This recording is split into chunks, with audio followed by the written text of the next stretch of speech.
Hey YouTube, it's your regular Joe Justin here, back to bring you another quick video. This one's going to be about two books. One's a kind of like a survival guide, I guess you could call it, and the other one's more about your regular in the field type medicine. I'll talk about the survival guide first. I did a lot of research. I have been an avid camper and hunter and stuff like that for many years, ever since I was young. I've got a lot of experience in the woods, but I wanted to look and learn new things. You always want to learn, keep learning things, and because obviously a person never knows everything in their life, and there's always something to be learned and gained from reading or watching videos or whatnot. And I just wanted to give a quick rundown on this book. It has a lot of very useful information in here, especially for anybody that doesn't know anything. It pretty much spells it out how you could live in the woods or in any climate for that matter. I mean, obviously you can see the cover. The guy that wrote the book would be John Lofty Wiseman. I may not be pronouncing that 100% correct. He was in the S.A.S, the Special Air Service in Britain. This is the revised edition, or basically the newest edition, I guess. I don't even know exactly what the first edition was like, but anyways, he says here, for any climate in any situation. It's like I said, it's a fantastic book. I haven't got all the way through it, and I just wanted to throw a quick recommendation on it. Like I said, there's a lot of information in here, and like I said, look in the back. I mean, it covers a lot of stuff, different ways to start fire, shelter building. He calls it, I believe, campcraft. All kinds of stuff, and basically covers any climate. How to quarter up your animals and what is useful for what.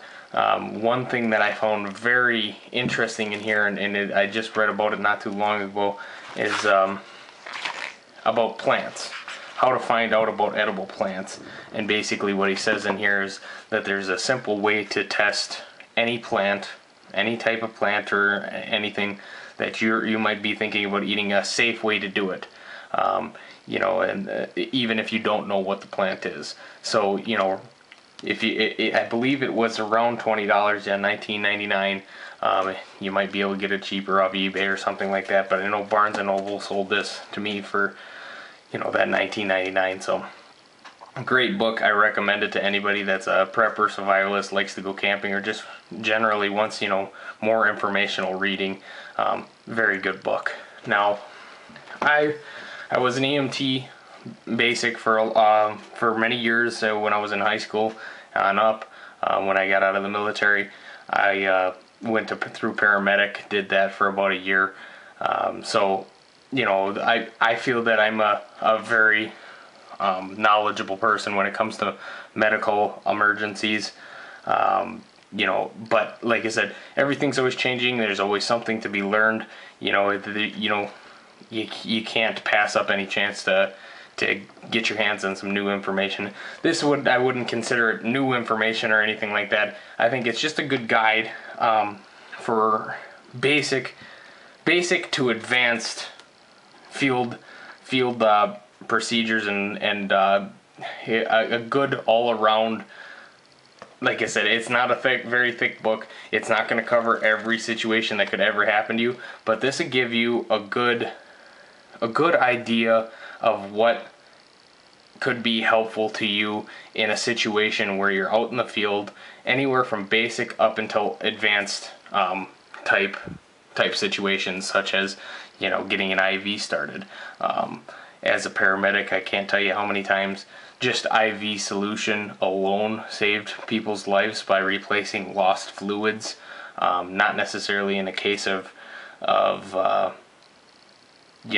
not necessarily in the case of the fact that they're dehydrated, but in the case of the fact that they had lost blood. At that point, you're basically replacing lost blood to keep the blood pressure up, thus keeping them alive, keeping the heart beating and such. So Great book, covers a lot of different things, different allergies, different types of, even here, emergency medical and nurses and stuff like that. This is covering burns and percentages of the body. This is representing the back as an 18%, 9% for each leg, that kind of stuff. And this, all this might not be all 100% current, but it's going to give you a way. What I noticed at reading all of this, I mean, here's the catheter, and this is it telling you how to insert needles into veins and such, so that you can either, you know, administer medicine or, you know, get an IV started and stuff like that. What I noticed about this book as I went through it is it would explain to you the way to take care of it in the field, if need be, and also, you know, the standard medical procedure in a sense. It does a very good way, has a very good job of explaining stuff. A lot of these pictures are graphic, so I'm gonna, you know, warning you about that. You know, so I mean, for example, this obviously is a makeshift. What happened to this person is it's a good possibility that they had a lung deflate, they had their lung fill up with blood, and a lot of different reasons can happen from that. And this is majority is most likely that their lung cavity filled up with blood, collapsing the lung, or filling up the lung. One of the two could go either way. And what this is they inserted a tube in below the fourth or fifth intercostal, which is in between your ribs, and this tube is allowing the blood to drain. It comes through this tube into the water, allows the blood to drain out so that he can continue to breathe. But it also, what it does by putting the tube into the water, as you can see the bottle's not completely filled, by putting it into the water, it allows for the blood to filter out, but without the oxygen, any extra outside oxygen to get in. So it's a good way to do that in the field. And what I was showing with the examples here, they're putting the chest tube in to drain, and that would be if you had the needle to do so. Once again, below the fourth or fifth intercostal, below the armpit here, and they would go in between the ribs and insert it that way. But also, you do want to make sure you put some type of valve device, or even a ripped off end of a glove, put it over that so that when he breathes, you know, you don't suck anything back in, because the idea is to release the pressure, release the air, release the blood, whatever happens to be in there, without introducing outside oxygen and such like that. Good pictures. I mean, here's a picture of a collapsed lung, inside the lung, in the cavity there, diaphragm and stuff like that. Here's your diaphragm. Very good job of explaining stuff. Like I said, it covers medicine, it covers all types of stuff.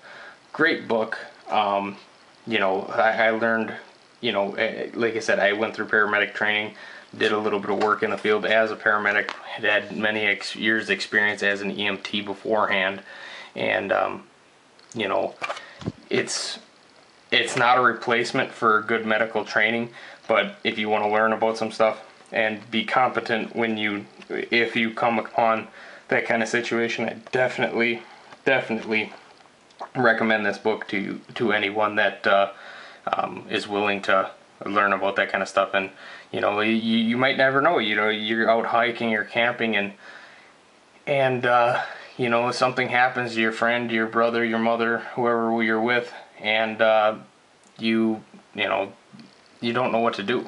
You know, by reading this book might give you enough knowledge and you know, give you the courage to step up and maybe save somebody's life. So Ditch Medicine and this S.A.S.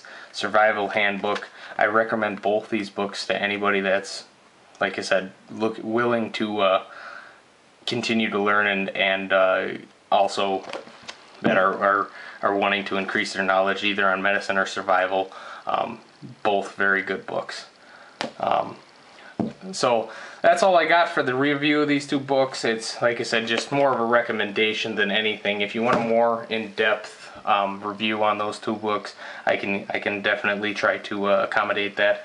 At the end of this video, I just kind of want to give a quick update of upcoming events here, and apologize for the lack of videos. I've been very busy lately in trying to prepare for things.